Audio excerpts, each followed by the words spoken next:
Today we are routinely offered fiction as an antidote to anxiety. But in the mid-Victorian period, doctors were strictly opposed to the reading of novels on the grounds that it wrecked the human nervous system.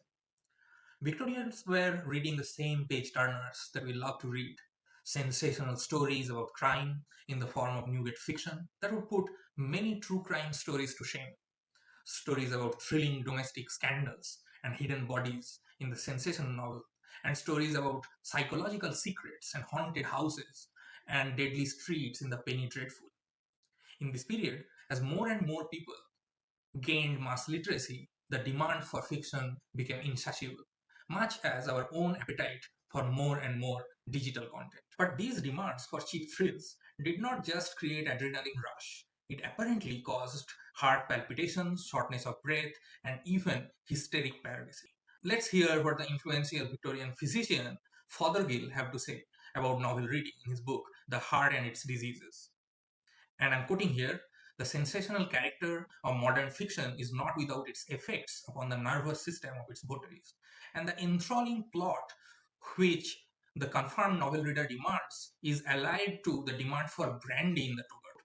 So what was his solution to this problem of nerve diseases that was caused by the novel reading? He suggested that we need to remove the circulating library from the neighborhood. And people took all these novels from the circulating libraries because they could not afford the novels.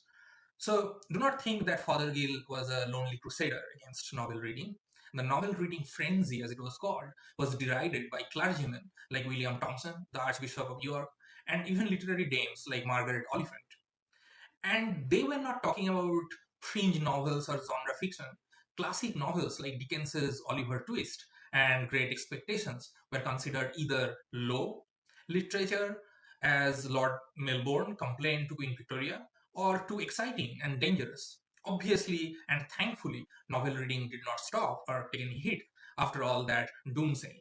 Rather, the triple-decker novel, which was the primary Victorian mode of publishing novels, and we have several triple-decker novels today with us, Bleak House and the two volumes of Wilkie Collins The Moonstone.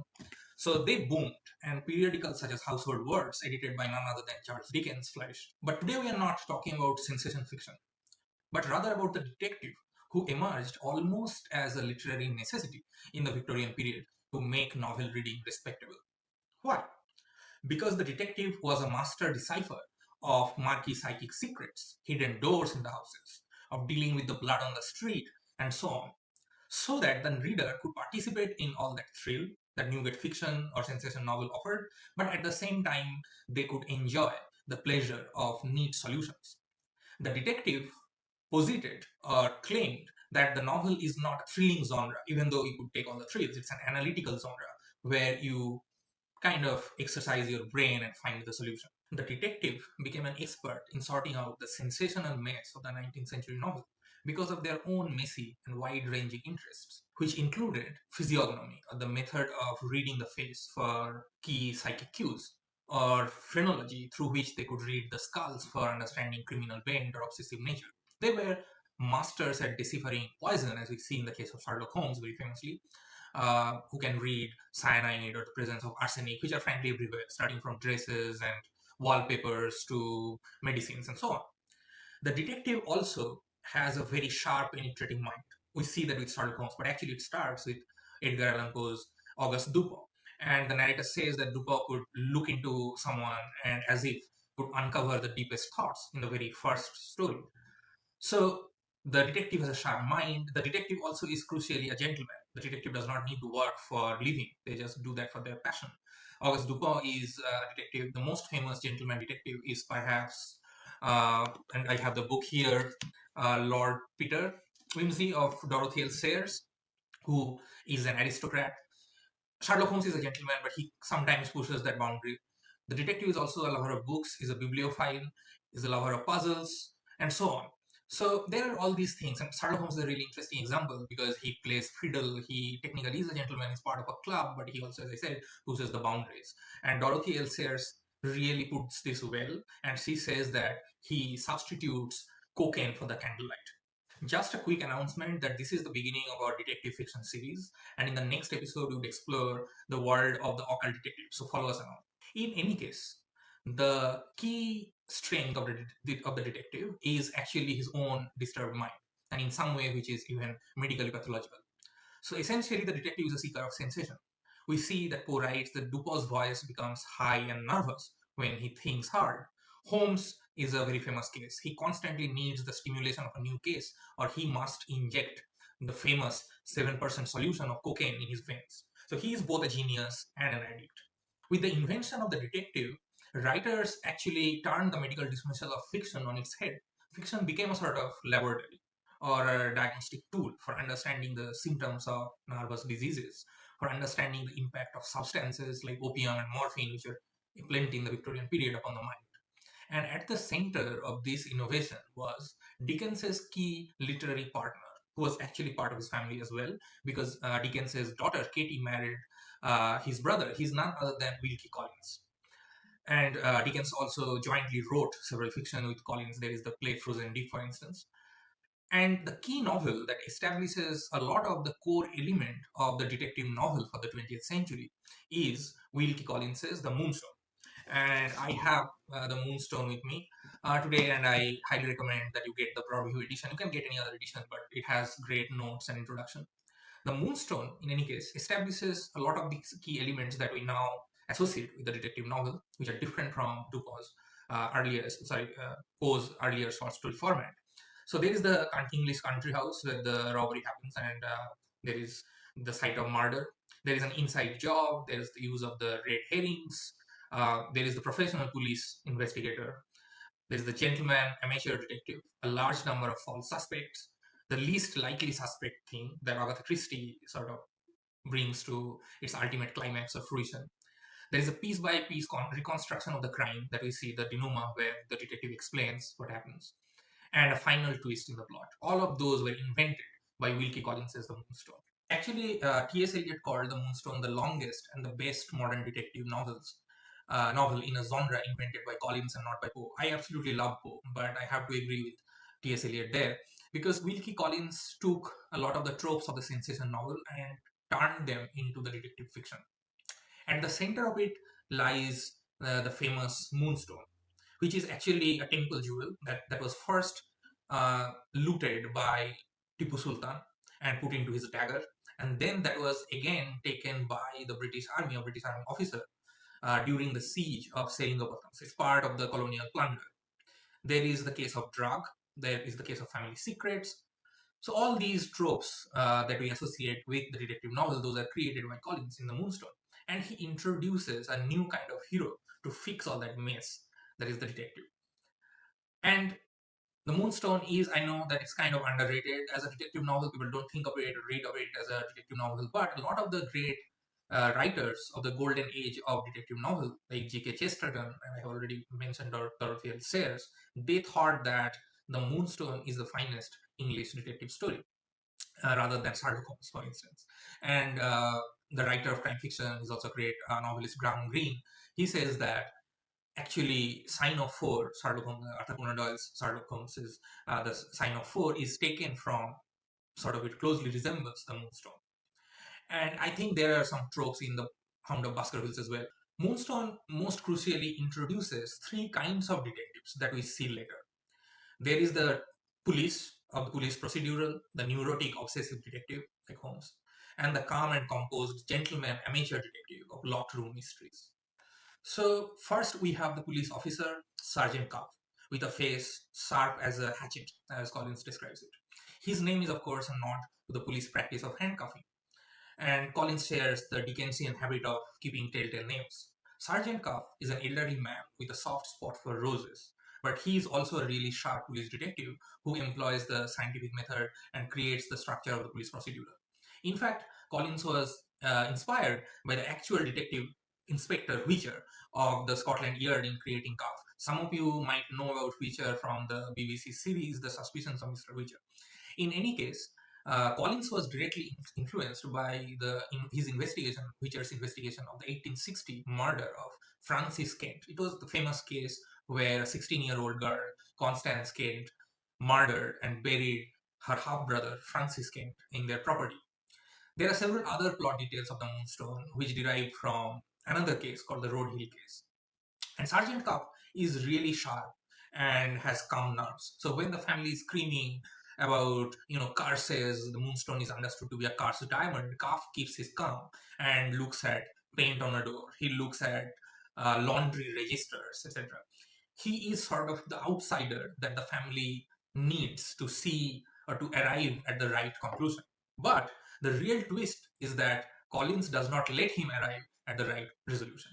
So let me show you some images that depict Sergeant Cuff.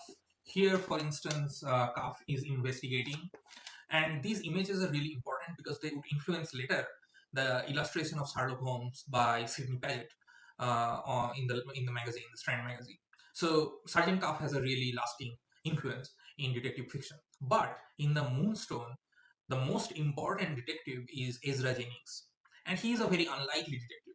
He is a biracial doctor from the Caribbean who is dying of a painful disease, and he is addicted to opium. Jennings figures out that the crime was committed under the influence of opium. That is the key. He understands the influence of the drug. He understands the criminal because his own mind is also damaged.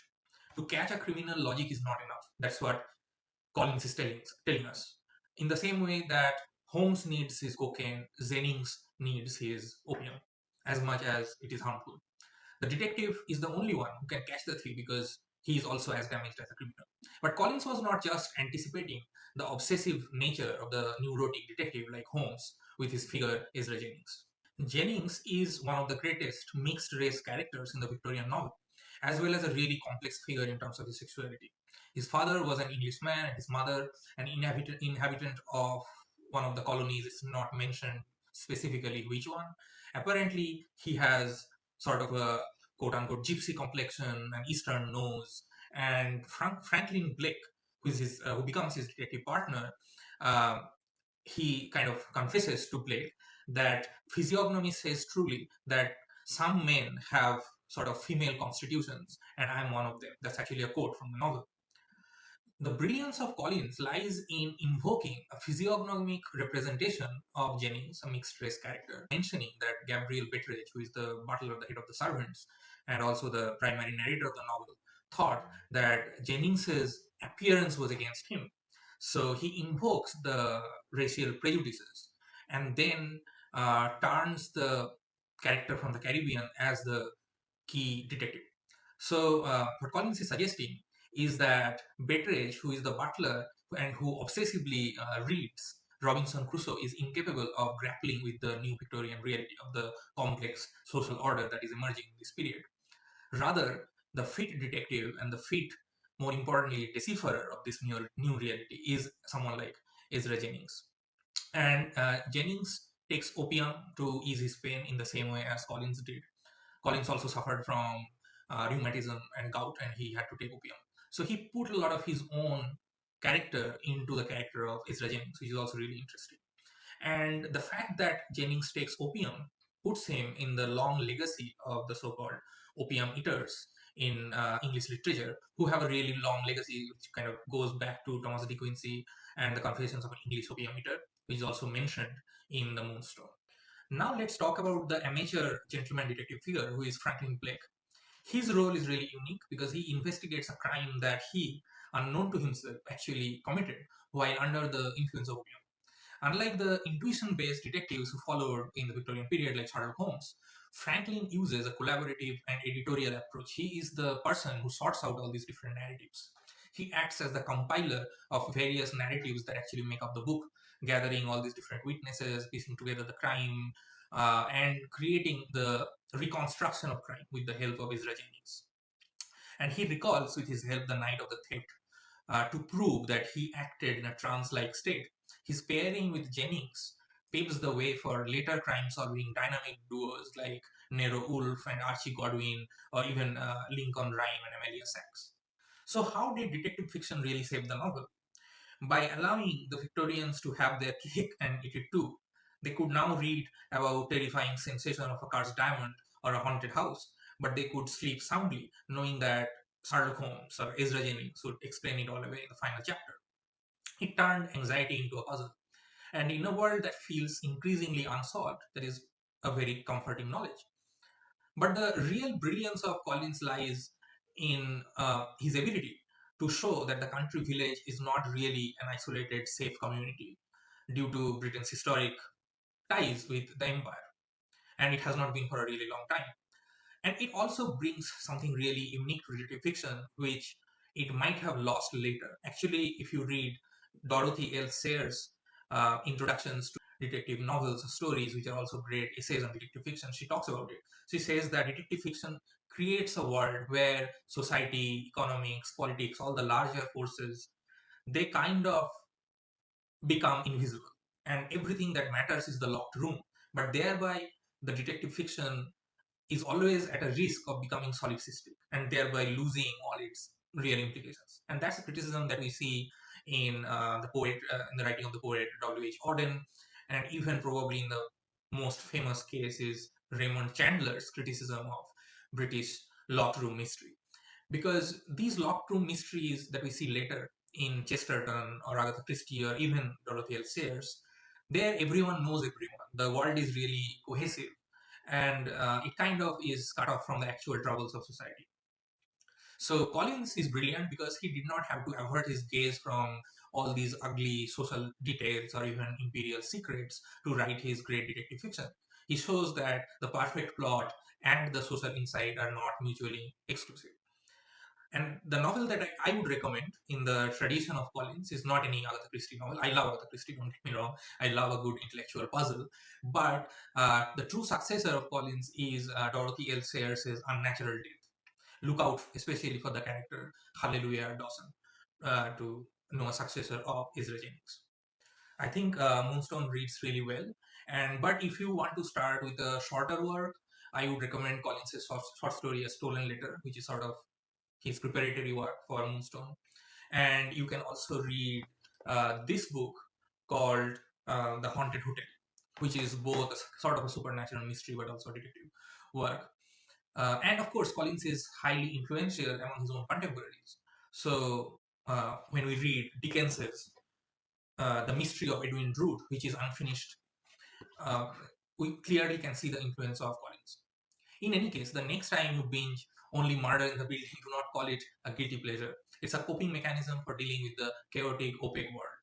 Although I would say Ezra Jennings is perhaps closer to the monk than enthusiastic amateur crime solvers, the detective novel is actually the only place where we can still see the geometry of justice, where a logical puzzle solves all the problems of the world. In the next installment of the crime series, we will explore the world of occult detectives, which is really crucial for understanding late Victorian society as well. Until then, keep finding the clues amid the chaos and subscribe to Anticlockwise.